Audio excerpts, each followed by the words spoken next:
మీలో ఎంతమందికి కోడిగుడ్డు పులుసు అంటే ఇష్టమో తప్పకుండా కామెంట్లో తెలిపండి. చూద్దాం ఎంతమందికి ఇష్టం ఉంటుందనేసి.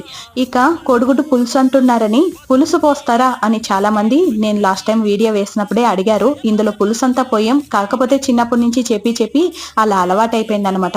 ఇక ఇలా గాల్లో ఎగరేసి ఆనియన్ కట్ చేస్తారు కదా, అది మనం కూడా ట్రై చేద్దామని ట్రై చేశాను. 5 సార్లకి సక్సెస్ అయింది. ఏది కూడా మనం ట్రై చేస్తేనే మనకి వస్తుందన్నమాట. ట్రై చేయకుండా నాకు ఇది రాదు అని కూర్చున్నాం అనుకో ఎప్పటికీ రాదు కదా. సో అందుకని నేనైతే దేనికి పాలుమారనండి. ఏది ట్రై చేయాలనిపిస్తుందో వెంటనే ట్రై చేసేస్తాను. అది సక్సెస్ అయినా అవ్వకపోయినా ట్రై చేయాలనిపిస్తే ట్రై చేయాల్సిందే. అప్పుడే మనకి తెలుస్తుంది అవుతుందా లేదా అనేసి. ఇక వంట విషయానికి వస్తే తెలిసింది కదా, నూనె పోసి పోపు దినుసులు వేసి ఆనియన్స్ వేసి పసుపు వేసి ఉప్పు వేసి ఫ్రై అయిన తర్వాత మిరప్పొడి వేసేసి ఆ తర్వాత టమోటా వేసి మగ్గించుకోవాలా. ఇక ఈ ఎగ్స్ వేసి ఇలా ఫ్రై చేస్తే బాగుంటుంది అంటారు.